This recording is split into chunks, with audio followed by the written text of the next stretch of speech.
अस्सलाम वालेकुम dear students, मैं डॉक्टर खालिद महमूद आवान आपसे मुखातिब हूँ। आज Pakistani society and culture part 2 का एक पेपर आपके सामने डिस्कस कर रहा हूँ, आपको सॉल्व करके बता रहा हूँ ताकि आपको पता हो कि पेपर में किस तरह के क्वेश्चन आ सकते हैं और अगर क्वेश्चन मुश्किल हों तो उनको किस तरह आपने करना है। क्योंकि 8 क्वेश्चन होते हैं, उनमें से 5 करने होते हैं। अगर कोई एक आध क्वेश्चन बहुत मुश्किल आ जाए तो आप उसको छोड़ भी सकते हैं। ठीक है, तो चलते हैं जी क्वेश्चन की जाने। पहला क्वेश्चन है, how power is associated with social stratification. कि जब हम बात करते हैं समाजी दर्जाबंदी की, उसके अंदर पावर का क्या किरदार है, पावर किस तरह कनेक्टेड है, एसोसिएटेड है, उसके साथ जुड़ी हुई है। Explain with reference to Pakistani village power structure. अब इसमें ये कहा गया, आपको मैंने पहले बताया था कि जो सोशल स्ट्रेटिफिकेशन है इसके अंदर 4 चीज़ें होती हैं जिनमें से एक पावर भी है। तो अब पावर का के ऊपर आपने ख़ास तौर पर बताना है। इसकी जो टाइप्स हैं, जिसमें आपको मैंने बताया था लास्ट टाइम कि एक इसके अंदर आपकी स्टेट होती है यानी प्रॉपर्टी, एक इसके अंदर आपकी क्लास होती है और एक इसके अंदर आपकी जो आप कहें कि एक कास्ट होती है। तो इसी तरह पावर बीन के अंदर एक चीज़ है जो कि जिसके पास जितनी ताकत होती है। ठीक है, और ताकत किस तरह से होती है, कई तरह से होती है, लेकिन हम इस ताकत को एक्सप्लेन करेंगे पाकिस्तानी विलेज के अंदर कि जो पावर स्ट्रक्चर है स्ट्रेटिफिकेशन के अंदर। अब देहातों के अंदर जो पावर है वो ज़मीनों की बुनियाद पे होती है ज़्यादा। शहरों के अंदर जो पावर है वो एजुकेशन की बुनियाद पर, अच्छे मकान की बुनियाद पर और आपकी जो माली पोजीशन है उसकी बुनियाद पर। लेकिन देहातों के अंदर ये जो पावर है ये नस्ल दर नस्ल चलती है, एक ख़ानदान से दूसरे ख़ानदान में। और अगर कोई ऐसा ख़ानदान, कुछ ऐसी फैमिलीज़ होती हैं जिनको कमी कहा जाता है, यानी कि जो काम करने वाले होते हैं लोगों के घरों में। अब उसमें ये नई तरह के लोग होते हैं जो शादियों में काम करते हैं और ये इस तरह के जो हैं आप समझें कि धोबी टाइप लोग होते हैं। तो लोगों के घरों में कपड़े लेके धोते हैं, या लोहार का काम होता है जो लोगों को, किसानों को और ज़मींदारों को सारा साल दरांतियाँ बना के देते हैं और ये काम करते हैं और उसके बदले में फिर उनको आखिर में गंदम वगैरह दी जाती है। तो इस तरह की जो हमारे यहाँ चीज़ें हैं, जो लोग हैं वो अगर ज़मीन भी ले लें देहातों के अंदर तो उनको कोई ज़मींदार नहीं कहता, वो कहते हैं कि जिनका बाप दादा लोहार था, ये नाई था, ये मोची था। तो लेकिन जो अरसदराज से नस्ल दर नस्ल अमीर लोग आ रहे हैं जो कि ज़मींदार कहलाते हैं, या जो अपनी उनकी ऐसी कास्ट है जिसकी बुनियाद पर उनको मुआशरे के अंदर ताकतवर समझा जाता है। उनके पास अगर वो ज़मीनें उनकी बिक भी जाएँ, उनके साथ सारा कुछ हो भी जाए, तो वहाँ पे उन लोगों के बारे में देहातों के अंदर कोई बंदा जो है वो उनकी पावर को चैलेंज नहीं कर सकता। और यही लोग होते हैं ज़्यादातर जो पॉलिटिकल पावर भी रखते हैं। गांव के अंदर अगर कोई गरीब आदमी सियासत में हिस्सा लेता तो कोई बंदा उसको वोट नहीं देता।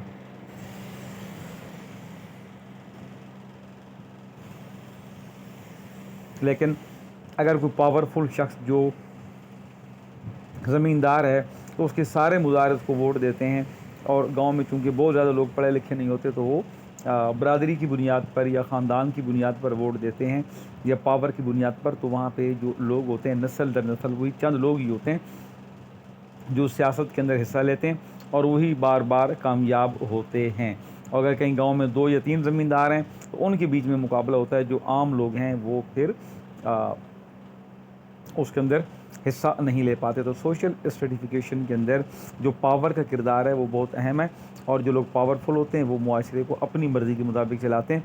और रूरल एरियाज़ के अंदर, देहाती इलाकों के अंदर जो पाकिस्तान के देहातों में पावर है उसकी बुनियाद आपका जागीरदाराना निज़ाम है, आपका फ्यूडल सिस्टम है। और वही लोग आपके इलाके में स्कूल नहीं बनने देते कि जी लोग अगर एजुकेटेड हो गए तो फिर हमारी बात कौन सुनेगा, हमारी बात को कौन मानेगा।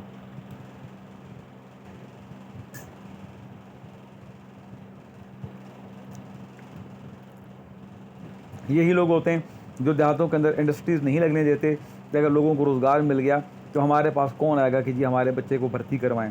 तो गरीब लोग जाते हैं हमारे बच्चे को चौकीदार भर्ती करवा दे, तो हमारे तो वो कहता है ठीक है जी आपका बच्चा चौकीदार भर्ती हो जाएगा, बस अगले इलेक्शन आने दो, आप मुझे जितवा दें। तो वो जो बेचारा गरीब आदमी अपने बच्चे को चौकीदार भर्ती करवाने के लिए 25,000 की सरकारी नौकरी दिलवाने के लिए अपने ख़ानदान के 60-70 वोट उस बंदे को देगा। तो इस तरह एक ये ब्लैकमेलिंग का सिलसिला होता है और ये जारी रहता है। इसी तरह छोटे ज़मींदार जो हैं या किसान जो हैं वो ये कहते हैं जी कि हमें सड़क बनवा दी जाए, और वो जब तक सारे घर वाले उसको वोट दे के जितवाते नहीं हैं, कोई उनको रोड बनवा के नहीं देता, बिजली का खंभा लगा के नहीं देता, तो वहाँ पे पावर जो है देहातों के अंदर उसका सिस्टम इस तरह का होता है पावर।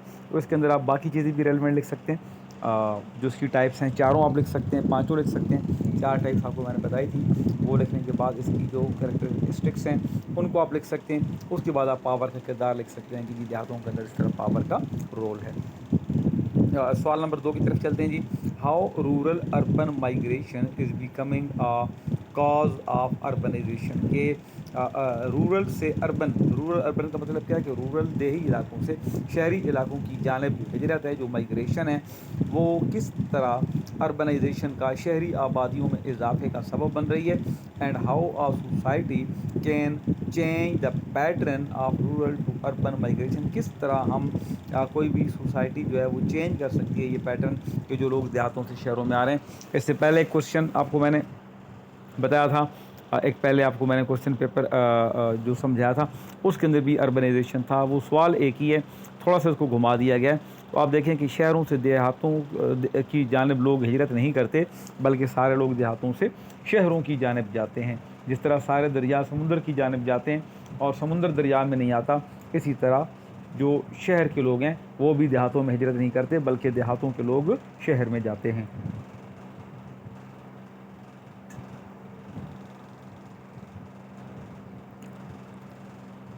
और बिल्कुल इसी तरह से हम देखते हैं कि ये आज नहीं कई सालों से पाकिस्तान बनने के बाद सब तक लोग माइग्रेशन करें और शहरी जो आबादियाँ हैं उनका तनासुब बढ़ रहा है।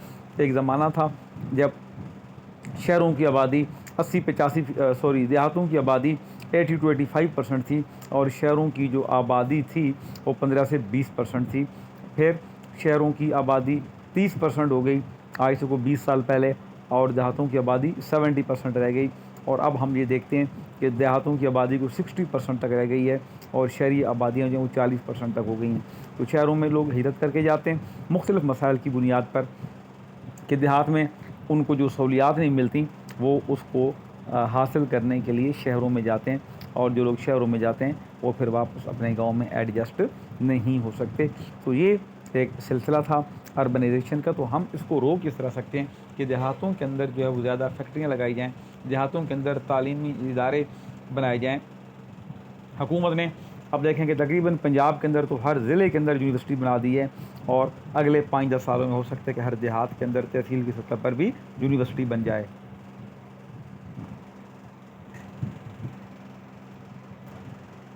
लेकिन यूनिवर्सिटियां बनाने से लोगों को ज़्यादा रोज़गार नहीं मिलता, थोड़े से लोगों को, मकामी लोगों को रोज़गार मिलता है, और सिर्फ पढ़ने के लिए जो लोग जाते थे शहरों में वो माइग्रेशन रुकती है। लेकिन जो लोग शहरों में पढ़ने के लिए जाते थे फिर पढ़ाई ख़त्म करने के बाद वहीं नौकरी ढूंढा करते थे, तो कम अज़ कम ये माइग्रेशन रुक जाएगी।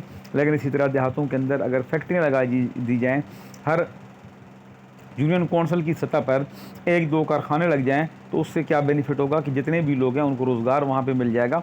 और फिर यह है कि शहरों से लोग शायद ना भी हैं, लेकिन देहातों के अपने जो लोग हैं वो वहाँ पे उनको नौकरियाँ मिल जाएंगी, तो वो माइग्रेट नहीं करेंगे। और ज़ाहिर है कि जब शहरों में जाते हैं हिजरत करके, वहाँ हाउसिंग सोसाइटीज़ बन रही हैं, वहाँ 4-6 मंजिला मकान फ्लैट्स बन रहे हैं, वहाँ पे पानी कम है, वहाँ पे स्कूल ज़्यादा है, लेकिन फिर भी बच्चों को बिठाने की जगह नहीं होती क्लासों के अंदर, और फिर गवर्नमेंट स्कूलों की बजाय प्राइवेट स्कूलों में लोगों को दाखिल करवा के भारी फीसें देना पड़ती हैं। तो ये पूरा एक सिस्टम है, एक पैटर्न है जिसको चेंज करने की नीड है।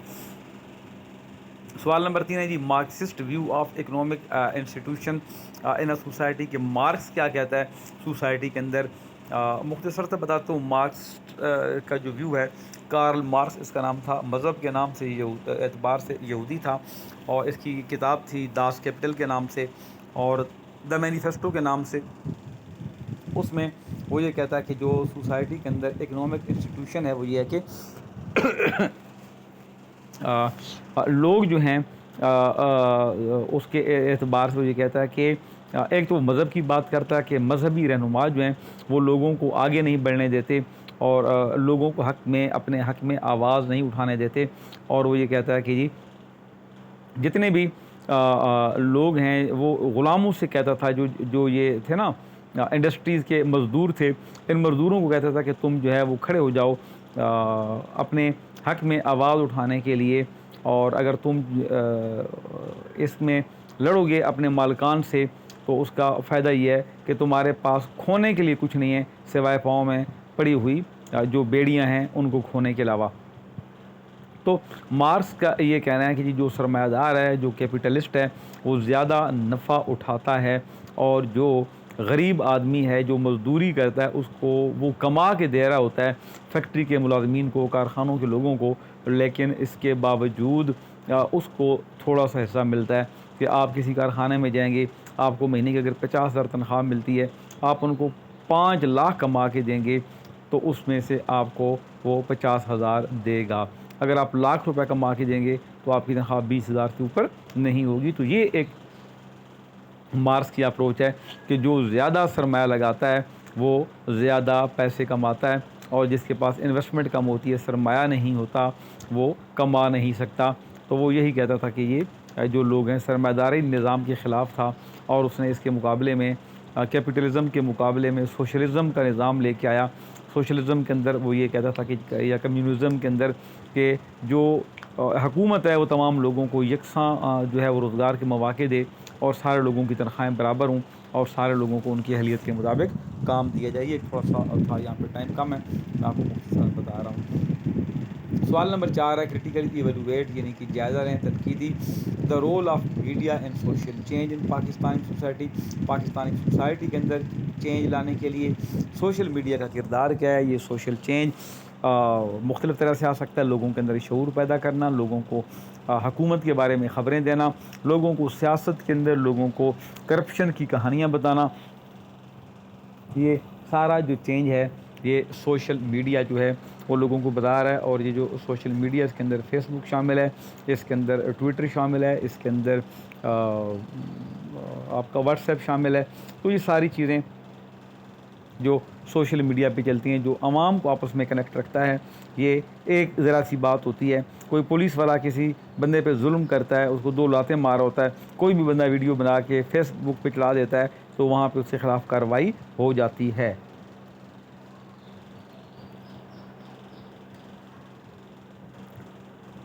तो इस तरह सोशल मीडिया के बहुत सारे फ़ायदे हैं। मिसाल के तौर पर लोगों के अंदर एक शऊर पैदा करता है कि जी कोई पुलिस वाला को पकड़े तो आप दूसरा बंदा जो देख ले, उसकी वीडियो बना ले, उसको फेसबुक पे, यूट्यूब पे कहीं भी चढ़ा दे। तो उसका बेनिफिट ये होता है कि जो पुलिस वाले हैं, जो ज़ालिम लोग हैं, इसी तरह जो रिश्वत लेने वाले हैं, उनकी कोई भी वीडियो बना के बंदा कहीं भी लगा देता है। तो रिश्वत लेने वाले मुहतात रहते हैं, चोर चोरी करते हैं वो मुहतात रहते हैं, पुलिस वाले अपनी जो गुंडागर्दी है उससे किसी हद तक वो डरते हैं, और हुकूमत इनके ऊपर फ़ौरन एक्शन ले लेती है। सम टाइम नहीं भी लेती, लेकिन ज़्यादातर ले लिया जाता है एक्शन। तो एक ज़माना था कि जब कोई थानेदार था या दफ्तर का बंदा था, वो बिल्कुल बेताज बादशाह होते थे। लेकिन अब सोशल मीडिया ने लोगों को ज़हीन बना दिया, लोगों को एक अपॉर्चुनिटीज़ बता दी, करप्शन की कहानियाँ जहाँ होती हैं वो बता दिया, ज़मीनों पे कब्ज़े जो होते थे इस तरह से उनके बारे में बता दिया। तो अब लोग इनसे डरते हैं कब्ज़े करने से। इसी तरह से सवाल नंबर 5 है जी, फैमिली स्ट्रक्चर को डिफ़ाइन कीजिए। How family structure is different in urban areas than rural areas. Urban area का जो कल्चर है, ये जो फैमिली स्ट्रक्चर है, वो रूरल एरिया से किस तरह डिफरेंट है, इसको आप बताएं। तो हमारे यहाँ जो फैमिली स्ट्रक्चर है वो 2 तरह का होता है, एक जॉइंट फैमिली और एक आपकी सेपरेट या न्यूक्लियर फैमिली। न्यूक्लियर फैमिली को इकाई ख़ानदान कहते हैं, इसको सेपरेट फैमिली भी कहते हैं, जिसमें मियाँ बीवी और उनके बच्चे रहते हैं। जबकि इसके अपोजिट जॉइंट फैमिली सिस्टम है, जिसमें मियाँ बीवी के साथ साथ बच्चों के साथ उनके माँ बाप, उनके बहन भाई भी रहते हैं। हमारे यहाँ देहाती और शहरी इलाकों में ये दोनों तरह के सिस्टम्स जो हैं वो पाए जाते हैं, लेकिन ज़्यादातर देहातों में जॉइंट फैमिली सिस्टम पाया जाता है, और जो इकाई ख़ानदान है वो बहुत कम होता है।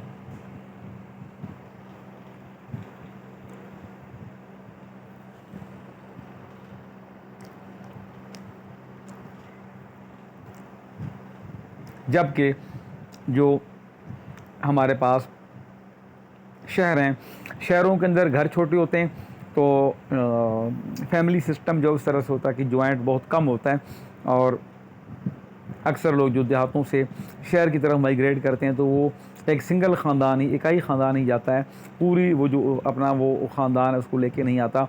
एक आदमी अकेला आता तो अपनी बीवी को और बच्चों को बुलाता है साथ, बाकी बहन भाइयों को नहीं बुलवाता। अगर वो आते भी हैं बाद में शहर में अलग घर में शिफ्ट होते हैं। तो शहरों में भी जॉइंट फैमिली सिस्टम होता है लेकिन ना होने के बराबर होता है, जबकि इकाई ख़ानदान जो है वो शहरों में ज़्यादा होता है। तो ये एक थोड़ा सा एक आइडिया था आपको। फिर आप ये देखें कि जॉइंट फैमिली सिस्टम के अंदर कुछ मसाइल भी होते हैं और कुछ उनके फ़ायदे भी होते हैं। इसी तरह अगर आप इकाई ख़ानदान को देखें या सेपरेट फैमिली सिस्टम को देखें तो उनके अंदर कुछ फ़ायदे भी होते हैं और इसी तरह कुछ उनके साइड इफ़ेक्ट्स भी होते हैं।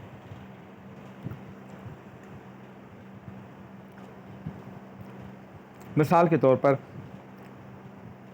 शहरों के अंदर अगर इकाई फैमिली है तो उनके रिश्तेदार उनके बहुत दूर होते हैं और बीमारी के हालात में या कोई एमरजेंसी के हालात में उनके पास पड़ोसियों के अलावा कोई ताउन करने वाला नहीं होता। लेकिन अगर जॉइंट फैमिली सिस्टम हो शहर के अंदर तो उनको रहने के एतबार से तंगी होती है, बड़े मकान उनको नहीं मिलते। ये सारी चीज़ अपनी जगह, लेकिन वो दुख सुख में एक दूसरे के काम आ सकते हैं, बीमारी में एक दूसरे के काम आ सकते हैं। तो ये सारी जो चीज़ें हैं हम इनको इस तरह से देखते हैं कि फैमिलीज़ जो हैं रूरल्स के अंदर जो है वो जॉइंट सिस्टम जो है वो ज़्यादा मजबूत है। इसी तरह जो इकाई सिस्टम है वो शहरों के अंदर ज़्यादा मजबूत है। इसके ऊपर आप डिस्कशन कर लीजिएगा। समझ आपको आ गई है कि सवाल में पूछा क्या जा रहा है। सवाल नंबर 6 जी के discuss international trades and ports in detail, highlight the role of political institution in society के जब हम बात करते हैं इंस्टीट्यूशंस का तो उनका क्या किरदार होता है। इंस्टीट्यूशंस यहाँ से जो वो बात की जा रही है, अगला हिस्सा अगर आप देखें इंस्टीट्यूशंस कई तरह के होते हैं। पॉलिटिकल इंस्टीट्यूशन भी होते हैं, उसमें आपके फैमिली इंस्टीट्यूशन भी होता है, उसमें एजुकेशनल इंस्टीट्यूशन भी होते हैं, उसमें आपके इकोनॉमिक इंस्टीट्यूशन भी होते हैं। लेकिन यहाँ पे जो बात की गई है पॉलिटिकल इंस्टीट्यूशन की बात की गई है। तो मुआशरे के अंदर जो पॉलिटिकल इंस्टीट्यूशंस हैं, जो पॉलिटिकल पार्टीज़ हैं, इनका बड़ा एक किरदार है और सियासी जमातें उनका अपना एक मंशूर होता है। और आप देखते हैं कि यही लोग जो आवाम से वोट लेते हैं और फिर आवाम की हुकूमत बनाते हैं, यही फिर इलेक्शन के मौका पे, इलेक्शन आने से कुछ अर्सा पहले आवाम के लिए किसी हद तक काम भी करते हैं, बजट भी आता है, टैक्सेस भी लगते हैं। तो ये सारा काम पॉलिटिकल इंस्टीट्यूशंस का है। कानून के लिए मुख्तलिफ़ कानून साजी भी होती है मुख्तलिफ़ एतबार से। ये सारा पॉलिटिकल इंस्टीट्यूशन है जिसके अंदर आपकी नेशनल असम्बली, आपकी सूबाई असम्बली आ जाती हैं और आपकी जो सियासी इदारे और सियासी जमातें, इन सब का रोल आप थोड़ा थोड़ा बयान कर सकते हैं जी। इसके अलावा जो है सवाल नंबर 7 जो है discuss the difference between modernity and traditionalism with reference to Pakistani society को सामने रखते हुए आपने डिफरेंस बयान करना है, डिस्कस करना है। मॉडर्निटी कहते हैं जदीदियत को और ट्रेडिशनलिज्म कहते हैं जो आपकी कदामत परस्ती है, पुरानी चीज़ें हैं, पुराने रस्म व रवाज हैं। आप जानते हैं कि मॉडर्निटी में आपकी जदीद बिल्डिंग्स भी आ जाती हैं, आपकी जदीद सोशल सिस्टम भी आ जाता है और ट्रेडिशनलिज्म में वही पुरानी चीज़ें, आपके देहातों के कच्चे मकानात। तो जो देहातों के लोग हैं वो अमूमन ट्रेडिशनल टाइप होते हैं और जो शहरों के लोग हैं वो मॉडर्न टाइप होते हैं। लेकिन देहातों के अंदर भी अब मॉडर्निज़म आ गया। आप देखेंगे किसी भी देहात के अंदर, गाँव के अंदर जो ख़वातीन सारा दिन खेती बाड़ी करती हैं, जो सारा दिन जो है वो गोबर थापती हैं, ईद के मौके पर उनके यहाँ भी अब वो जो पहले मेहंदी घरों में लगाई जाती थी, पूरे हाथों पर मेहंदी लगाई जाती थी, ये कल्चर था वो सारा ख़त्म हो गया और अब मेहंदी की डिज़ाइनिंग जो है वो आ जाते हैं। कपड़ों को आप देखें तो उसके अंदर आप देखें कि वो जो उनके कपड़ों की सिलाई का अंदाज़ है, सरों पे दुपट्टे लेने के जो अंदाज़ है वो सारा चेंज हो गया। तो सारी चीज़ें आप जो हम कल्चर में पढ़ते हैं, तब्दीलियाँ पढ़ते हैं, उनको आपने देखना है कि जी किस तरह जो ट्रेडिशनल था।